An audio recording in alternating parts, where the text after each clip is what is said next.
little quiet right now, but you're getting a live look at the Honda Indy Toronto track, where this weekend is the one time of a year you can watch someone legally whip around the streets of downtown Toronto going as fast as 177 kilometers an hour. And one of those elite drivers is Scott Dixon, who's looking to defend his title. This race is always a ton of fun. You know, I wish we raced at more locations in Canada.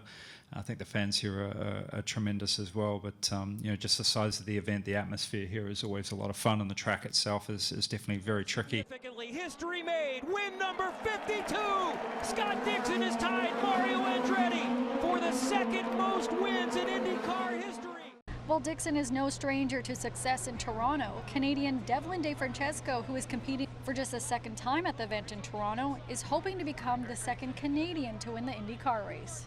Even coming last year, I didn't feel pressure. I felt more support than anything, and that's a great thing to be able to feel, because the pressure is off. As a team, we have good, strong street course cars as well, so I'm excited to be back here. Love being in the city of Toronto. The course itself is still getting the finishing touches put on it now. Has had some upgrades since the 2022 race. We've completely upgraded a third of our safety system on the racetrack. So we have changed our block height and fence height in most of the track. They'll see that.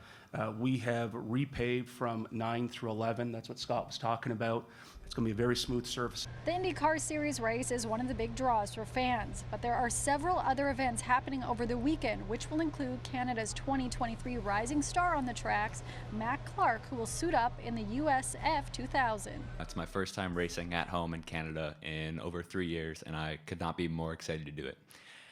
Coming from Mid-Ohio, we had a really strong weekend, and we're looking to build on momentum. I mean, we've scored the most points the last 3 events, and just making a late season push. The stands are completely empty right now because it's not open yet, but tomorrow this will be the place to be because it's a Honda Indy Fan Friday. The best part of it all is admission is completely free, and you have a chance to see Stingray Bob in action. Stingray Rob, yeah, that's a real race car driver's name, and I can't wait to see them in action. For City News, I'm Lindsay Dunn.